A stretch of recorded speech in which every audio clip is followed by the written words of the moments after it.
promotion, agriculture, pisciculture, élevage en action. Accompagnement pour votre réussite, agribusiness, notre mission, on s'y invite. Fantastique Info TV, interface de la diaspora. Pour un combo bio, cultivons sans déboire. Agriculture, priorité des priorités, tout devient réalité. Gestion de projets agricoles, transformation de produits frais vers la consommation. Avec nous, chaque récolte est une victoire pour un avenir vert plein d'espoir. Fantastique Info TV, interface de la diaspora. Pour un combo bio, cultivons sans déboire. Agriculture, priorité des priorités, tout devient réalité. Il est temps que les Congolais mangent bio. En Santos à la Bilonga, c'est le mot. De la terre à la table, un parcours réussi. Avec Fantastique Info TV, le futur est ici. Le vrai changement de la RDC passe par l'agribusiness. N'oubliez pas de vous abonner vous gratuitement. Fantastique Info TV, interface de la diaspora. Pour un combo bio, cultivons sans déboire. Agriculture, priorité des priorités, priorité devient réalité, réalité. Fantastique Info TV. Vous avez maniement ma casse la service dans le monde. Mon technique, les salles, aux autres. Bon, ils allaient pour la mais normalement, vous savez, la dedans. Pour la même monsieur, comme il a un niveau boité. C'est-à-dire, d'après, on a un don, on a un ah, moi, mieux que ça, mais faire la Chine. Ça va être là, boulot. Boulot. Bon boulot. Avec la Fantastique Info télévision, on a commis dans Souka. Il y a mission de centre mission dans mon lelo. Côté là, il y a service, il y a bionnage. Et je sens ma mission en live quand on est au bagage qui est dans toi là, pour tout dans Nimba. Et ça fait que non, tout l'accès nous la vidéo ça qui déjà ne mission en sur place sur le terrain. Toujours moins n'engagé musala et zoko salema. On parle la mission marché dernier mois ça allait dire. Na ba bazola na yo, na ba yo wa ba dutaka na ko travailler na saison B et le va travailler là-bas na saison A. Ouais bon, là ça va chaque jour. Bilanga eza nengo sala voyage eza na ba risque okindaka ozongaka ozwaka yango wana nzamba pesio bilanga pesa na ba risque nango yango mais risque wana likolo bateka to tika osala ngo donc saison B eza saison ouvert eza na ba mbula nango ebeta eza climat au normal to ebine mukila sauf que changement climatique ne mukila zo bouger mais pour calendrier agricole saison B eza déjà ouvert na février. À partir de mars le 15, on a bloqué pour 5e mois, 6e mois de la on a bloqué déjà à partir le 15 mars, déjà, c'est déjà ouvert.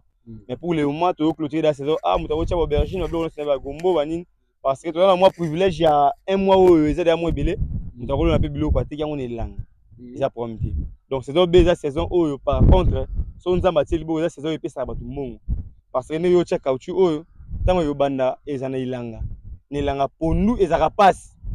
Nous monaka ni langa wana sozo na pondu caoutchouc et interbo zo mbongo ebele ndombo bato préféra saison B na saison A. Saison A ebeta bambula ebele munyo salona kango makasi po eza saison ouvert na bambula mais saison B bato bela banga kango na bazo banga wana ase omana ba o ba signera pe nzambo mwa pa suivi bango bazo ka ba résultat tel que la plateau wa biso mbula ebeta nango ti 5e mois bimba eza presque ouvert na ba pluie sauf que imprévu to volonté nzambe za elo musu ndeka kanisi de musu. Mais c'est le calendrier agricole biso yebi 5e mois et ça mois pluvieux na kata plateau de Bateke et bota kabilo très bien ils en a promis bazora courage ba lembate so pe bilanga trahi yo ta muso sale ko to muso zo kite et lui ko lo ba fomi tuna est ce terreau sala ke zaki bien milono lona ki au respecter ba norme hein lui ko bate bilanga bate belo ba déception surtout ba fait ba déception mo bilanga kitoko so pesa ko ngai na sala a si o yo kamwa ko lulango mais za bino ba femene ba pesi oboy bacha volonté bilanga za eloko dépense fo linga on esa ko neti oboti mwana wande pianga isengo mais cela coûte ma belle na matiti en tout cas ce micro na oloba souté pour la monique olobi singa mingi mais au résultat la mon appel non c'est pas mon que oui conseil ingénieur pour ça un peu commentaire au moins ba conseil ingénieur check na pratique le lobo était la caoutchouc et le filmer et au peut ça peut fantastique info moi et c'est vraiment ah oui c'est normal donc courage réussite madame na komba Yesu ah pour yebino botia pe volonté ndenge sengela voilà ne fantastique info télévision quand on le bagaille te gisal na toi là kotuba na nimba et le monsieur papa Lucien Boucordon ambassadeur de la terre à le bagaille. Le changement de la RDC passera par la grille business. Selon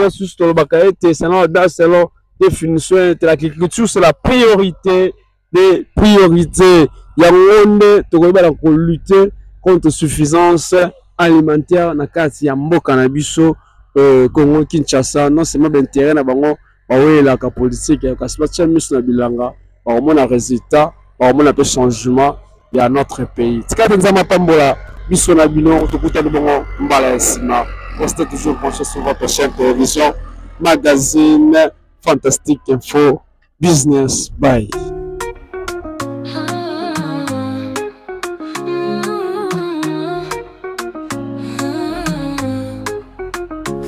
Nous sommes la chaîne de la promotion, agriculture, pisciculture, élevage en action, accompagnement pour votre réussite, agribusiness, notre mission, on s'y invite. Fantastique Info TV, interface de la diaspora, pour un combo bio, cultivons sans déboire. Agriculture, priorité des priorités, tout devient réalité.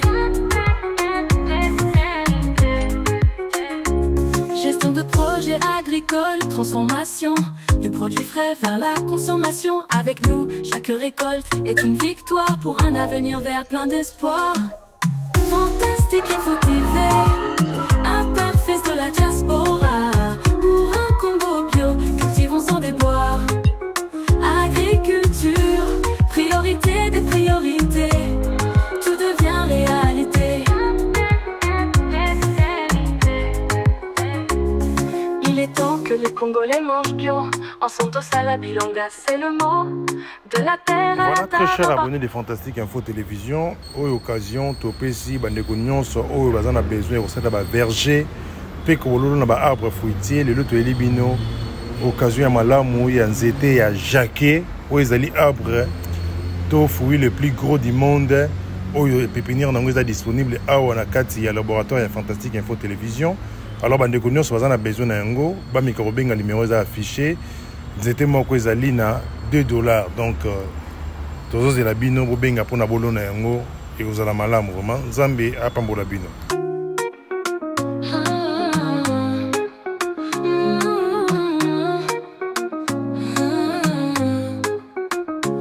Nous sommes la chaîne de la promotion, agriculture, pisciculture, élevage en action, accompagnement pour